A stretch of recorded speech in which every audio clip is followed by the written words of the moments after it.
welcome back. Today I am going to make butter. So this is so easy that it is barely worth making a video about it, but I thought I would go ahead and do it. To make it, you're going to need three things.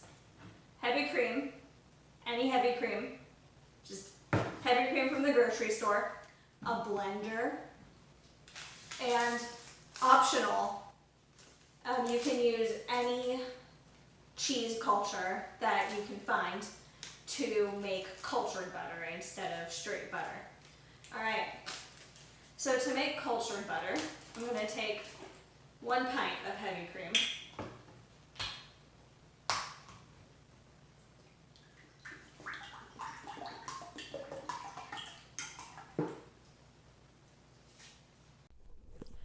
To this cream I add 1/8 of a teaspoon of culture, and then I leave this mixture out on the counter at room temperature for the rest of the afternoon. You can leave it for however long you want to let the culture develop and let the lactic acid develop. I decided to leave it for 6 hours because I didn't want to do something too risky for my first time making this.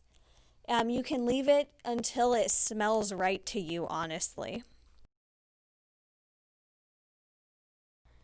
The next step is to either take your fresh cream or your cultured cream that's been sitting out and dump it into the blender. Ideally, it should be slightly colder than room temperature. Between 50 to 60 degrees is ideal, but I didn't really pay attention to it, and it's always turned out fine for me. After that, you turn on the blender and let it go. So I turned on my blender to the lowest speed because I found that the lower speeds allowed the butter to separate easier. I think this one took about 45 seconds. I've had ones that take up to 7 to 8 minutes. It just depends on the blender you're using and the speed that you blend it at and the temperature of the cream when you put it in. There are a lot of different factors, but what you should be looking for is the cream will start to get chunky like it is right here, and it will start to glug and make a thudding sound that you should be hearing right about now. You can see the cream has just separated.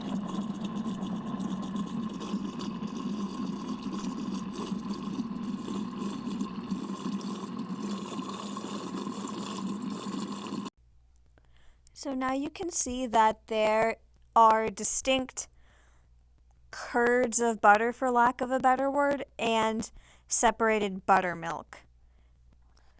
I'm just going to save the buttermilk so that I can use it for pancakes later tonight. This is another nice thing about making butter at home is that you get actual buttermilk, and if you decide to culture your cream beforehand, you get true buttermilk instead of the stuff they make at the grocery store, which is artificially created from skim milk. So this is a nice little side product to have. It doesn't make a lot, but it does make some. The next step in this process after saving your buttermilk is you need to wash the butter to remove any remaining lactose. This just helps the butter stay fresh for longer, and it helps prevent the butter from going rancid or from spoiling.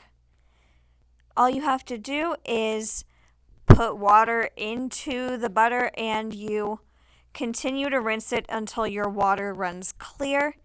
I typically am a little lazy and just wait until it's mostly clear and then save it in the freezer instead of washing it properly.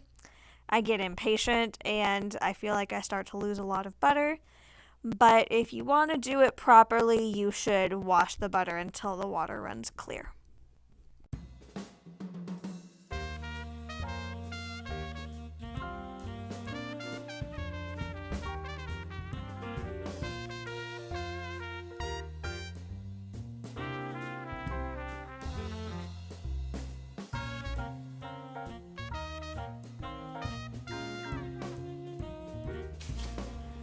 And there we have it, some fresh butter, ready to be eaten. And there you have it. This is homemade butter. At this point, you can fold in salt or herbs or honey or whatever you feel like flavoring your butter with. And I think I'm going to be making pancakes with this. And since I know this is a really short video, maybe I will add some of that at the end.